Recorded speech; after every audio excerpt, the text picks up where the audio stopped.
El de hoy es el señor Daniel Herrero, presidente de Toyota, empresa a la cual ingresó en el año 1999. Hoy es miembro del Consejo Directivo Regional de Toyota, es presidente de ADEFA, presidente del Consejo Directivo de la Fundación Fiel, vicepresidente primero de IDEA y vicepresidente del Comité Mixto Argentino-Japonés. Además, como empresario, ha recibido varios premios y distinciones, entre los cuales está el premio ADE de la Asociación de Dirigentes de Empresa, el premio CEO de mayor trayectoria dado por la revista Apertura y El Cronista, y el premio CONEX de Platino. Señor Daniel Herrero, es un gusto verlo y escucharlo. Bueno, buen día a todos. Muchísimas gracias a todos los miembros del Rotary Club de Buenos Aires, en la cabeza de su presidente, el doctor Juan Llamazares. Y es un placer charlar con ustedes acerca del camino hacia una movilidad sustentable. Y obviamente le agradezco a la señora embajadora de Francia, porque el presidente de Francia está bastante adelantado en este camino y ese prólogo me ayuda mucho a lo que vamos a ver hoy. Pero de todas maneras, yo quiero arrancar con un poquito de historia, los voy a hacer trabajar un poquito para que piensen qué respuesta hubiesen dado. Esto es un ejercicio que tuve con un japonés hace un tiempito, y le dije que por favor analizara, viendo esta serie de evoluciones del Producto Bruto Interno de un país, si estaría dispuesto a invertir en ese país. Ustedes piensan la respuesta, el japonés obviamente me dijo no. Entonces fui al siguiente slide y le pregunté si invertiría en este país, un país con una pirámide poblacional súper sana, superavitario en alimentos, alfabetizado, no tiene conflictos raciales ni religiosos, sin desastres naturales, reserva de gas, reserva de petróleo y reserva de litio. Y obviamente me dijo, sí, yo en este país, pero invierto sin ningún problema. Entonces ahí le dije, es el mismo país, es la Argentina, ¿sí? Y fíjense dónde Toyota invirtió en la Argentina. Entonces es claro de entender que si uno tiene un proyecto sustentable con una visión de largo plazo, todos los proyectos se pueden realizar y pueden ser exitosos.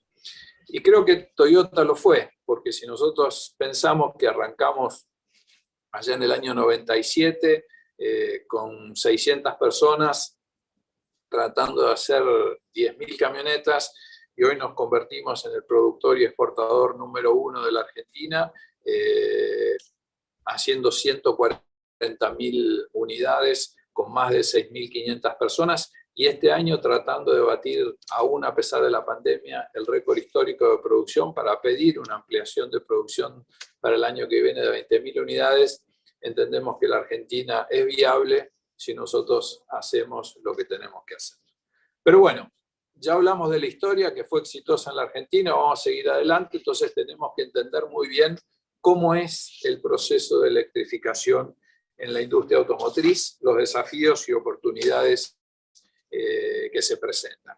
Yo no sé si todos lo saben, Toyota arrancó como una compañía de telares, después se transformó a ser una industria automotriz, y hoy estamos en el proceso de transformación a ser una compañía de movilidad que sigue, obviamente, ¿no?, desarrollando tecnologías para hacer mejores vehículos, pero que en realidad tenemos que ampliar y generar una gama de soluciones de movilidad que atiendan las necesidades personalizadas y específicas de cada uno de nuestros clientes, que obviamente cada vez van a ser más demandantes.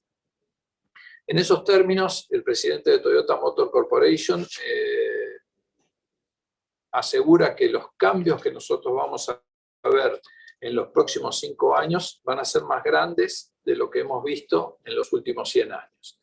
Y uno tendría que pensar un poquito de cómo nos comunicábamos hace un par de años, cómo veíamos películas hace un par de años, o cómo escuchábamos música, o por qué no decirlo, en este último año y medio hemos aprendido a conectarnos y a mantenernos conectados de manera remota. Entonces, creo que el escenario cambió drásticamente y creo que la noticia es que este cambio se irá acelerando.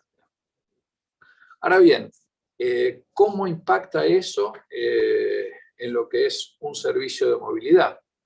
Entonces ahí tenemos que entender que los nuevos servicios de movilidad que vienen incorporan sistemas de propulsión alternativas, vamos a tener vehículos autónomos, hay nuevos servicios de movilidad, autos compartidos y hasta incluso sistemas de movilidad multimodales, en donde el consumidor va a usar distintos tipos de movilidad de acuerdo a lo que el cliente o el consumidor quiera hacer.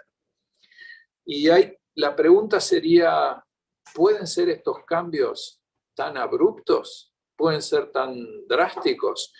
Y yo les pediría que nos remontemos a principios de siglo, en donde en Estados Unidos, el país típico de los vaqueros, cambió 15 millones de caballos por 15 millones de autos, ¿sí? Entonces, creo que el paradigma es de igual o mayor magnitud del que se vivió a comienzos de siglo. Si vamos hacia adelante, vamos a ver un proceso de innovación tecnológica muy, muy grande, que incluye electrificación, automatismo, conectividad, una innovación tecnológica creciente, la aparición de nuevos competidores, nuevas reglas de competencia, y en donde el juego ya no es ganar o perder, sino sobrevivir o perecer en el camino. Y acá ponemos un ejemplo. El auto, que era un commodity de acero allá en el principio del siglo, hoy es una plataforma conectada y relacionada con el entorno. Entonces, un ejemplo simple. Nuestros autos de la compañía de alquiler están conectados. Nosotros sabemos cuándo frena el cliente, sabemos cuándo acelera, sabemos dónde estaciona, con lo cual desde nuestra plataforma de conexión le podríamos decir cuando estaciona en su supermercado, ¿por qué vas a este supermercado y no vas a este otro que es más barato?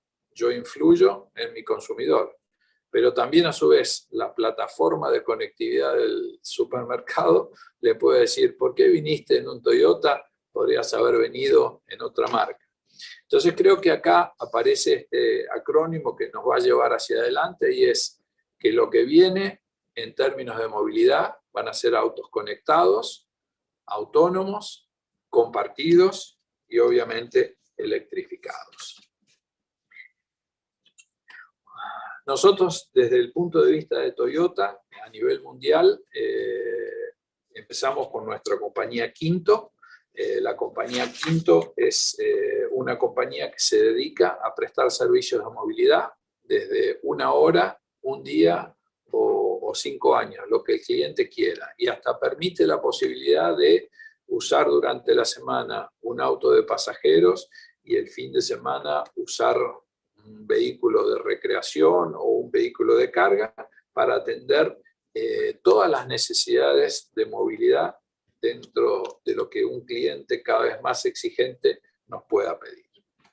¿Y dónde nos toca hacer todo este cambio o este proceso de cambio? Y ahí voy a usar otro acrónimo que es el famoso VUCA, en donde lo vamos a ver en un entorno volátil, incierto, complejo y ambiguo. ¿Por qué volátil? Porque indudablemente esta innovación tecnológica es tan rápida que hace volátil todo lo que nosotros pensemos. Incierto, porque en esa velocidad de la innovación tecnológica nosotros no podemos predecir cuán rápido y hacia dónde va el cambio. Complejo, porque obviamente, como decía, aparecen competidores, aparecen tecnologías, y eso genera un montón de factores críticos a nuestro negocio. Y ambiguo, porque ante tantos cambios, ante tanta innovación, es muy difícil predecir cómo esos cambios nos van a afectar a nosotros. Y esto también le pega a lo que es la estrategia empresarial en este entorno en donde aparecen tecnologías emergentes. ¿Quién hubiese pensado hace 5 años que Toyota iba a tener que competir contra Google o Amazon en el desarrollo de un vehículo? O aparecen nuevos productos y servicios como puede ser la conectividad de los autos con amigos, con familia o hasta con otros bienes que uno tiene. Al ser tan veloz la innovación tecnológica, también reduce el ciclo de vida de cada uno de los productos. Y obviamente al reducir ciclo de vida vamos a tener más presión sobre los márgenes de rentabilidad de cada una de las empresas. Y nuestros clientes, por efecto de la tecnología, cada vez se vuelven más exigentes y más informados. De hecho, hoy el 15% de nuestras ventas ya caminan sobre un canal digital, y hoy el cliente que llega a un concesionario, más que un vendedor, lo que necesita es un asesor de servicio que le termine de explicar lo que él no encontró en sus investigaciones de redes sociales o de internet. Y obviamente hay un cambio de hábitos de compra que hace que tengamos que cambiar y pensar hacia adelante en cómo manejarlo, como puede ser el tema de todo lo que sea digitalización de la cadena de ventas. Yo creo que el secreto está en todos nosotros, en buscar empresas que tengan equipos de trabajo colaborativos, creativos, que piensen en la mejora continua de cada día y obviamente el que va a ganar es el que se adapte más rápido al cambio y que tenga un modelo de gestión que sea determinante para asegurar su futuro. Ahora cambiamos un poquito y vayamos a lo que discutíamos hoy acerca de lo que es la protección hacia el cambio climático y el carbono neutral hacia el 2050. En términos de la industria automotriz, es un gran desafío, implica que no tenemos que dejar huella de carbono desde la fabricación del vehículo, desde su uso y hasta su disposición final. Entonces, obviamente, hay distintos países que han encarado con distintas fechas. Si uno ve Japón, está hablando que en el 2030 no va a tener más vehículos convencionales. El presidente Macron hace unos días acaba de anunciar que adelanta esa fecha hacia el 2025. Entonces, creo que hay una responsabilidad mundial tendiente a esa dirección y la industria automotriz tiene una gran responsabilidad en eso. Ahora bien, creo que es algo muy difícil de resolver solamente desde la industria automotriz, ¿no? No se puede lograr el carbono neutral sin una drástica reforma por parte de los países en términos de su política energética, que a su vez incluya una innovación tecnológica que permita llegar de la misma manera que con la infraestructura necesaria a poder contribuir a ese esquema de carbono neutral. Y obviamente, si vemos infraestructuras de cada país, obviamente las soluciones van a ser distintas, ¿no? Si uno barre Latinoamérica, arrancamos por Costa Rica, un país con distancias cortas, con energía 100% renovable, y probablemente Costa Rica sea un país que pueda cambiar el año que viene a vehículos eléctricos y estará contribuyendo de buena manera al carbono neutral. Si bajamos un poquito y vemos un país como Brasil, donde el 90% de su movilidad se basa en lo que es el etanol derivado de la caña de azúcar y el maíz, va a ser muy difícil que migre a un vehículo eléctrico 100%, entonces quizás la transición sea un vehículo híbrido. Lo mismo que la Argentina, con una matriz energética térmica, y hoy un auto eléctrico 100% estaría contaminando lo mismo, cargado en una red domiciliaria de generación térmica que un vehículo convencional. Entonces, quizás también ese proceso de un vehículo híbrido sea una solución. Y a veces uno cae en la confusión de decir que el vehículo eléctrico es solamente de baterías, ¿no? Y uno tiene que entender que cuando hablamos de electrificación de vehículos, podemos hablar de un vehículo eléctrico de baterías, un vehículo híbrido enchufable, y puede hablar uno también de un vehículo eléctrico basado en celdas de hidrógeno. Entonces creo que en el proceso de innovación tecnológica, nosotros vamos a tener que convivir con distintos trenes de potencia de acuerdo a cuáles sean las infraestructuras de cada país y la velocidad que podamos dar esa solución de infraestructura o de conectividad. La conectividad a veces también es difícil, ¿no? Yo puedo poner un ejemplo como es el de Kenia, en donde los keniatas tienen 86 teléfonos por cada 100 habitantes. Entonces uno dice, uy, qué bien, un buen grado de conectividad, pero solamente 23% de los keniatas tienen energía eléctrica. Entonces quiere decir que a veces la infraestructura, cuando es cara, tarda un poquito más en llegar. Entonces, si vamos a los desafíos de la industria automotriz y en términos de las matrices energéticas, lo que dijimos, ¿no? La construcción del vehículo con los materiales, con una matriz energética, qué combustibles vamos a usar para eso, el uso del vehículo y la disposición final. Si hablamos en términos de electrificación, Argentina está dentro del triángulo mágico de lo que es la producción de litio, pero el gran problema que tenemos es que en Latinoamérica, del litio que se produce, se consume en baterías de autos eléctricos menos del 2%.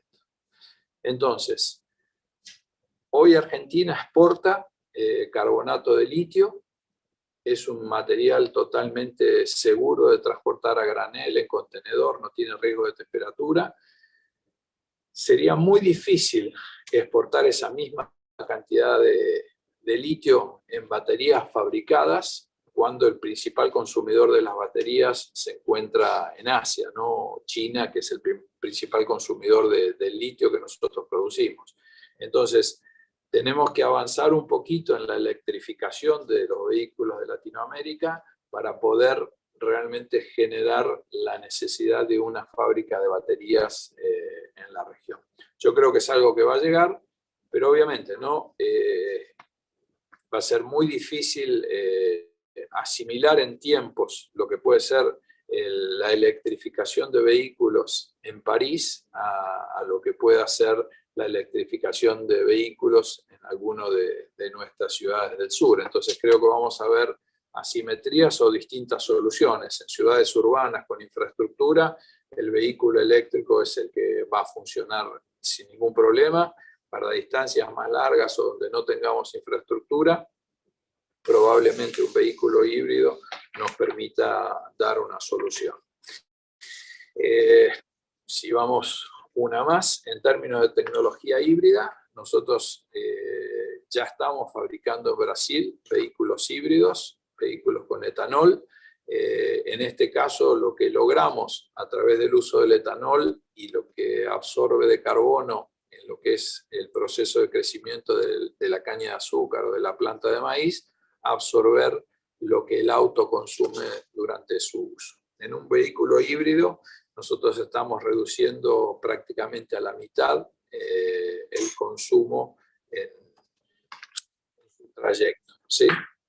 Un vehículo como los que estamos viendo ahí está consumiendo alrededor de 4,5 litros por cada 100 kilómetros, entonces es un ahorro, no es la solución final, pero es el periodo de transición hasta llegar a la solución definitiva. Si me preguntan a mí cuál es la solución definitiva, y yo creo que es el hidrógeno. El hidrógeno es algo que ya en Japón está en uso, en Francia también hay lugares donde ya se está usando, en Estados Unidos también.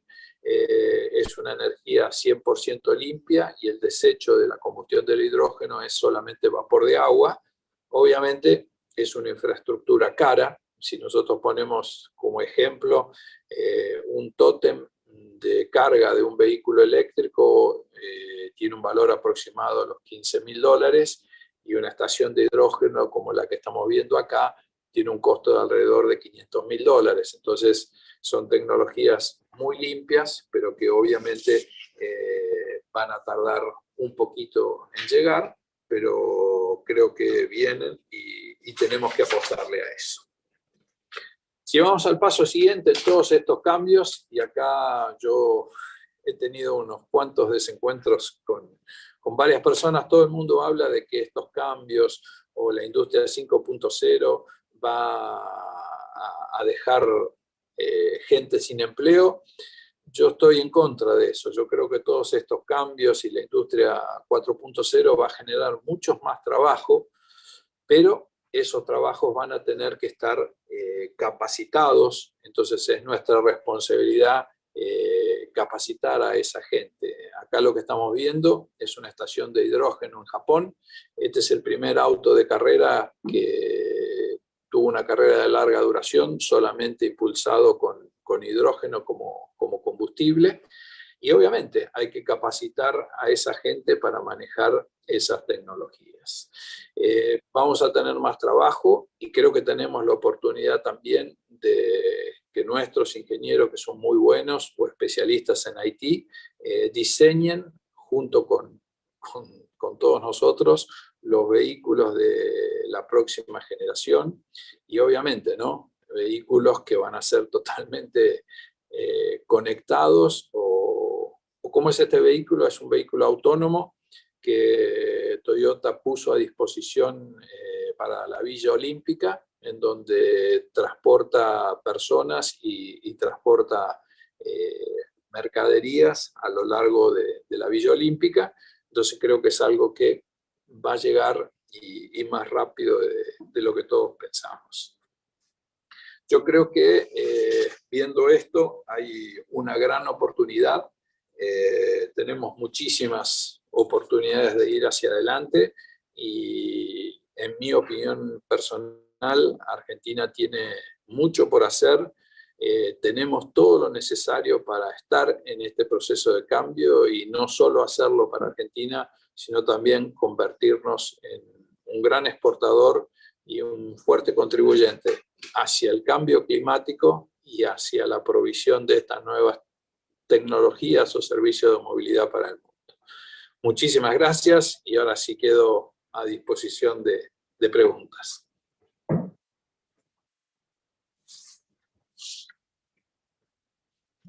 Clara, tenés el micrófono apagado. ¿Ahora me escuchan? Perfecto. Gracias, señor Herrero. La primera pregunta está vinculada al primer slide que usted mostró, y la pregunta es la siguiente. ¿Cómo disocian ustedes las inversiones de Toyota con los problemas de la macroeconomía de la Argentina, y en qué medida futuras inversiones de la empresa están vinculadas a la necesidad de estabilizar la política económica de la Argentina? Bueno, obviamente nosotros entendíamos que Latinoamérica tiene crisis cíclicas, y que la única manera que nosotros podíamos hacer viable y hacer un proyecto sustentable, y nosotros entendemos por sustentables que no podemos despedir una persona por causas económicas. O sea, desde que arrancamos, cada vez que generamos un puesto nuevo de trabajo, tenemos que tener la certeza de que el negocio es sustentable para mantenerlo en el tiempo. Entonces entendimos que tenía que ser una compañía que tuviese un nivel de producción global. Teníamos que ir arriba de las 100.000 unidades para poder ser competitivo, y que era imposible hacer una compañía sustentable solamente vendiéndole al mercado doméstico. En ese camino también, y lo digo realmente con orgullo, porque creo que a la Argentina le falta mucho de ese diálogo, nosotros hablamos con el sindicato y dijimos que la única manera de hacer este proyecto sustentable era si nosotros trabajábamos en un nivel de competitividad igual al que trabajaban otras plantas en el mundo. Nuestro competidor no era ni Ford ni General Motors, era la planta de Tailandia que exportaba Toyota para el resto del mundo. Y hoy nuestra planta está trabajando con 95% de eficiencia y sacando lo que es COVID con 2,5% de ausentismo. Entonces, eso creo que es el secreto y un poco lo que digo para Argentina. Siempre que la Argentina dialogó, le fue bien. Si el proyecto es común y trabajamos codo a codo, salimos adelante pensando en el largo plazo. Siguiente pregunta. ¿Cómo piensa usted que puede desarrollarse una infraestructura eficaz para la recarga de autos eléctricos y cómo ve este posible desarrollo en la Argentina? Yo creo que es un camino irreversible que va a llegar. Hay gente que me dice, ¿cuándo vamos a tener todos los autos electrificados en la Argentina? Y yo digo, ¿y cuándo vamos a tener pavimentadas todas las rutas de la Argentina? Entonces creo que es un proceso en donde sí tiene que tener intervención el Estado por un tema de infraestructura y en donde gradualmente tendremos que ir migrando. Nosotros ya estamos hablando con la gente de YPF para poder poner estaciones de recarga de vehículos eléctricos en las estaciones de servicio y pensar a futuro también en esas estaciones de hidrógeno que nos van a permitir llegar, por ejemplo, en el término de pesados. Yo creo que la transición pueden ser biogases y después ir a propulsión de hidrógeno. Va a demorar un poquito más, quizás nos encontraremos con la figura de vehículos eléctricos andando en la ciudad de Buenos Aires o andando en Tigre, y a un vehículo híbrido para hacer la transición de ir desde Buenos Aires a Mar del Plata o algo así. No va a ser todo de golpe, y creo que tiene mucho que ver la infraestructura que tengamos. Hoy hay ciudades de Europa que están sufriendo, por ejemplo, que los edificios no están adecuadamente preparados para recibir, digamos, X cantidad de autos eléctricos cargados en el mismo momento a la noche, por ejemplo. Entonces creo que hay que trabajar fuerte en la infraestructura. Estamos, yo diría, en la Argentina, en los próximos 10 años va a ser la transición a este tipo de vehículos. Señor Herrero, usted como presidente de una empresa fundamental a nivel internacional, una empresa japonesa, la pregunta es, ¿cuáles creen que fue usted la clave del crecimiento de Japón después de la guerra? ¿En qué valores se fundamentó ese crecimiento? Bueno, Japón tiene, bueno, es lo que un poco es la filosofía de Toyota, ¿no? La mejora continua, el respeto por la gente y tener una visión de largo plazo sustentable. Japón es una isla de piedra donde viven 120 millones de personas y tiene todas las catástrofes habidas y por haber desde el punto de vista climático. Sin embargo, han decidido a trabajar con orden, pensando en el futuro, y cuando hoy uno ve que Japón es el tercer país o segundo, depende del momento, en generación de patentes, indudablemente está trabajando hacia el futuro. Creo que Argentina tiene una oportunidad, y más hoy con esta virtualidad, porque hoy un ingeniero de Argentina vía remota puede estar trabajando o dando servicios a cualquier parte del mundo. Entonces creo que el tema es ese, ordenarnos, tener reglas claras y previsibles hacia futuro y bueno, como digo siempre, tener un sueño y a la mañana siguiente levantarse a trabajar por ese sueño para cumplirlo. Señor Herrero, ¿podría explicar la relación de los precios de venta de los automóviles eléctricos comparado con los actuales? Al tener que promocionar la reducción de emisiones, ¿no debería ser más barato? Sí, indudablemente sí. Lo que pasa que es un poco el proceso que vivió Toyota Argentina. Cuando nosotros hacíamos solamente 20.000 camionetas, era muy difícil buscar esquemas de competitividad o tener proveedores que nos dieran precios competitivos por un tema de volumen. Entonces, es la masificación de estos vehículos lo que los va a hacer más baratos. Si uno ve la evolución de una batería, del precio de una batería de litio de hace 3, 4 años ahora, van a ver una caída de precios del 30-40%. Lo que pasa es que amortizar esas nuevas tecnologías o esos desarrollos lleva un tiempo y coincido que tendrían que ser más baratos, y ahí donde tenemos que ver, y hay países que lo han hecho claro, Francia, España, Estados Unidos, donde han digamos, subvencionado, no cobrando impuestos a todas esas tecnologías por la contribución que están haciendo al cambio climático. Entonces, es lo que dije antes, el país tiene que tener una política energética destinada a lograr ese objetivo común del carbono neutral. ¿Y la tiene? ¿La tiene? Argentina está hoy desarrollando la ley de electromovilidad, que creo que es la que nos va a dar a todos esa, digamos, esa previsibilidad de hacia dónde tenemos que ir, pero creo que el camino es irreversible.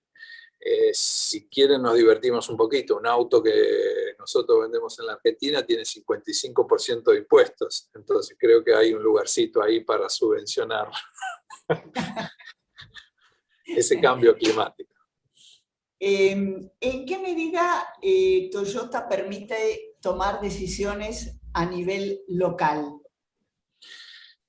La flexibilidad es mucha, es mucha. De hecho, nosotros hemos arrancado en Argentina con el vehículo, con la Hilux de Gazoo Racing, que es un vehículo deportivo diseñado por ingenieros argentinos, y hoy ese vehículo nosotros tenemos ya la potestad de desarrollo hasta el 2025. O sea, creo que nos ha dejado mucha libertad de acción, y por eso yo soy, digamos, optimista de cara al futuro. Sé que los japoneses adoran a los argentinos, y a veces yo me pongo contento porque ellos hasta tienen una mejor visión que la que a veces tenemos nosotros acá. Pero creo que nos dejan hacer muchísimo y tienen un respeto muy grande por la capacidad de trabajo y capacidad intelectual de los argentinos. ¿Cuál es el componente promedio de partes importadas en un vehículo de producción nacional?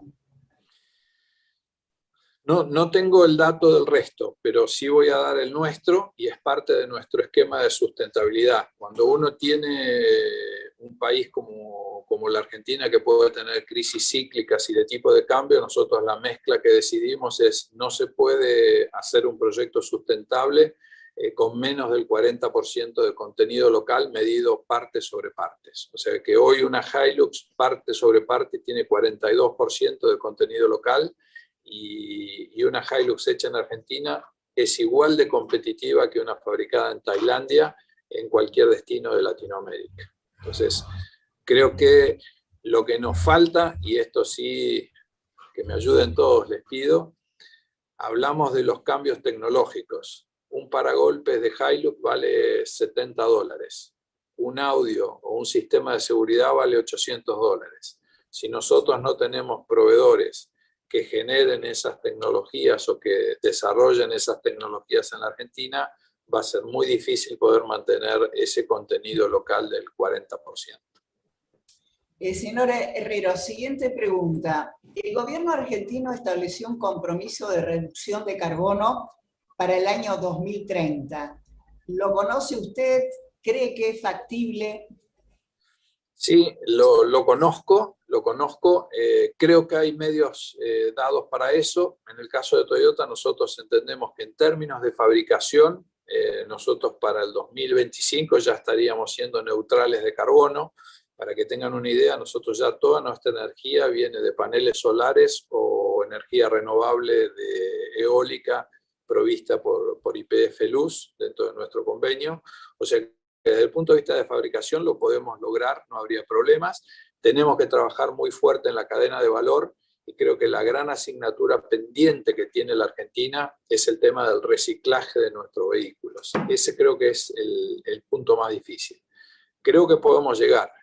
Hay que trabajar fuerte y, como dije antes, ¿no? Tenemos que tener políticas fuertes desde el lado de gobierno, pero creo que es algo que se puede llegar a dar. ¿Qué lugar ocupa el gas entre los combustibles del futuro? En términos del gas, es la transición, especialmente en vehículos pesados o en lugares donde uno no tiene demasiada infraestructura, hasta que llegue la tecnología definitiva, que puede ser vehículo eléctrico con baterías sólidas o de hidrógeno.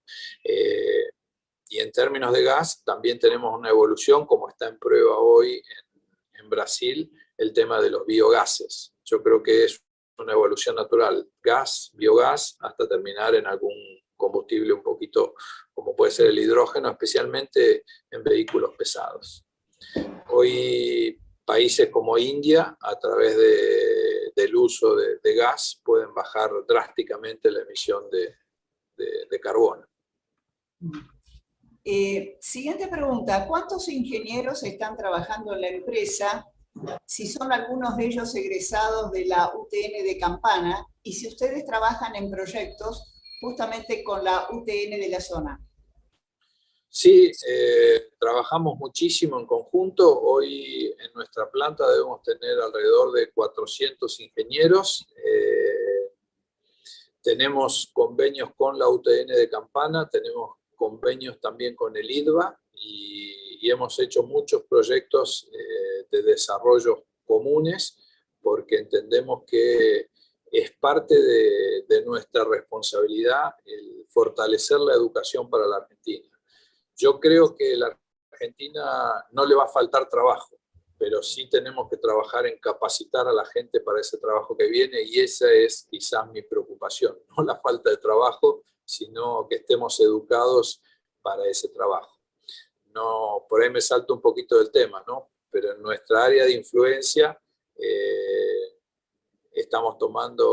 tomamos ya 500 personas más por tema de pandemia y queremos tomar unas 200 personas más pensando en algunos proyectos que tenemos a futuro y se nos hace difícil encontrar gente con el secundario completo porque en Buenos Aires se perdió el valor de un secundario. Entonces, cuando alguien no termina un secundario, se le hace difícil hasta leer un diario. Entonces, creo que tenemos que trabajar con nuestra responsabilidad social en la educación de la Argentina hacia el futuro.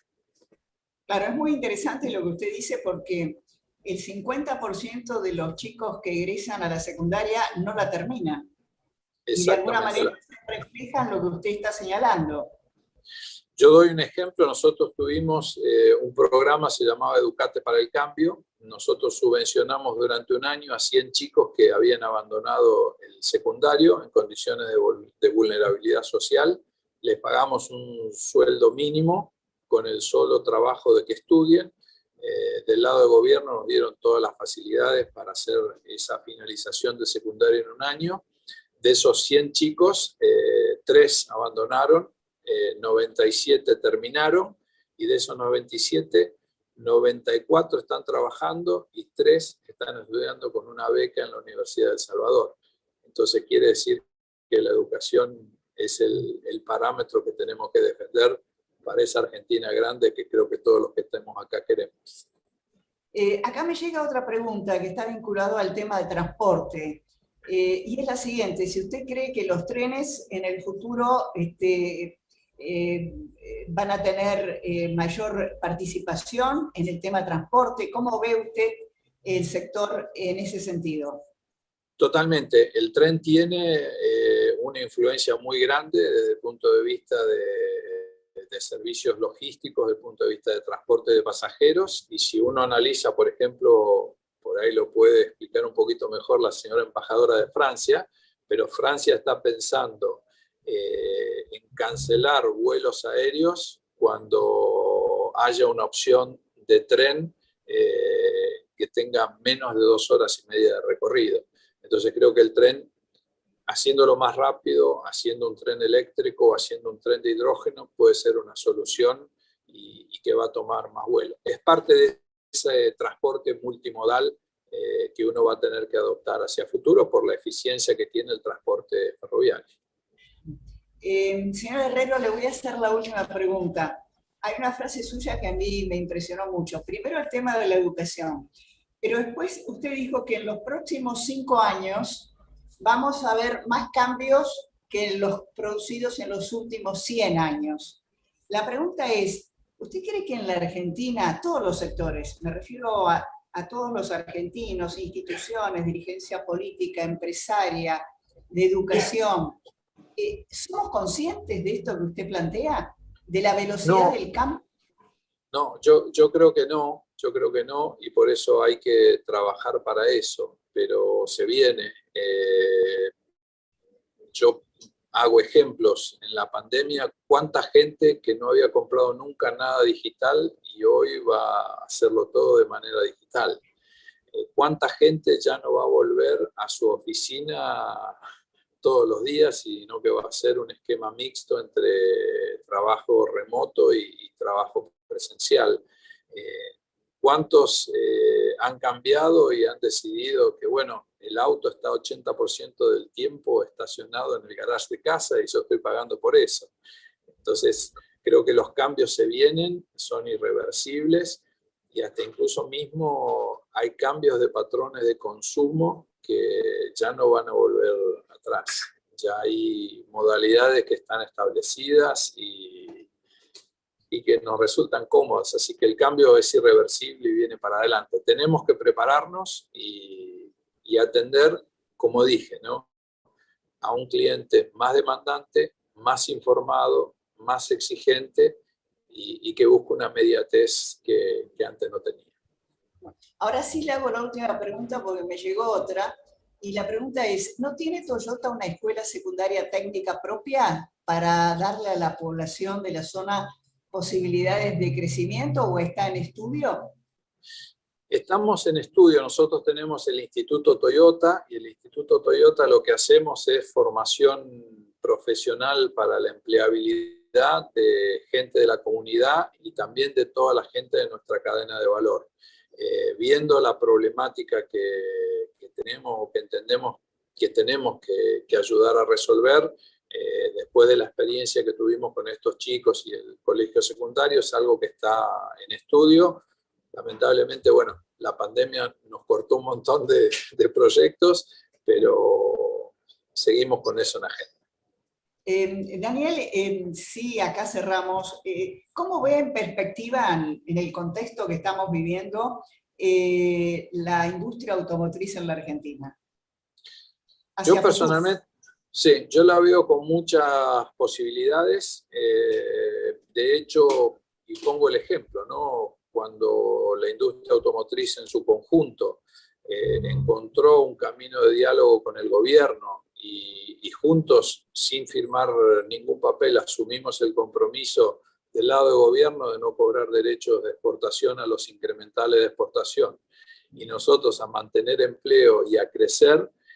Cuando uno ve que este año va a terminar 30% arriba de producción del año pasado, 35, 40% arriba en exportaciones, creo que hay que ser optimista y trabajar juntos, dialogando para hacer más. La industria se ha polarizado. En Latinoamérica solamente están Brasil y Argentina. Argentina creo que tiene un gran potencial si lo sabemos usar. Daniel Herrero, muchísimas gracias. Presidente Llamazares. Señor Llamazares, tiene el micrófono apagado.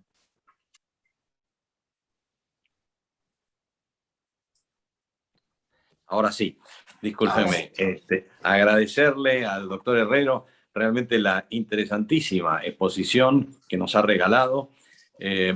Comentarle que el Rotary Club de Buenos Aires, hablando de la importancia que él señalaba de la educación, la capacitación, tiene un capítulo de educación que está trabajando muy seriamente y con realmente algunos casos muy concretos. Simplemente mencionar una colaboración con la Fundación Oficios, que conjunto con la Fundación Itaú acaba de concluir una primera experiencia de un curso para mujeres en el barrio 31, a las cuales se les proveyó de una máquina de coser. Es un curso de costura y que las habilita realmente para tener una oportunidad laboral. Así que realmente y nuevamente muchísimas gracias por su presencia. Vamos a cederle la palabra al doctor Eduardo Casap para referirse a los cumpleañeros de este mes. Muchísimas gracias, doctor Herrera. Muchísimas gracias a todos y están invitados a ver la planta cuando quieran. Bueno, muchísimo, encantados. Doctor Casap. Señor presidente, buenas tardes a todos, amigos en Rotary, invitados. Hoy, como es habitual, último miércoles de cada mes, festejamos los cumpleaños de los amigos, en este caso de Julio Javier Sánchez de la Puente, Carlos Fix, Héctor Mañeto, Ezequiel Casañ, Sergio Fernández Mena, Francisco Castex, Gastón O'Donnell, Alberto Bieble, Juan Carlos Besiú, Enrique Bulit Goñi, Javier Lorente, Alberto Massa, Sebastián Lorríguez Garreta, León Turjaski, Ernesto Levi, Jorge Barbagelata, Marcos Pejasevich, Luis Alberto Prudent, Alexis Pejasevich, Miguel Carlos Blanco y Roberto Iglesias. Es interesante que este grupo de amigos tiene un buen número de amigos jóvenes, con un total de 1.423 años, siendo 21 los amigos que cumplen en este mes, nos da un promedio de 68 años, que entiendo que es 2 años menos que el promedio general del club, que sería de 70 años. En este caso, el senior de nuestro grupo es el querido León Turjaski, con 89 primaveras.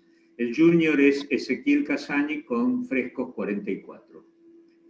Lo cual demuestra la amplitud de edades en nuestro club y que se está moviendo enérgicamente hacia miembros más jóvenes.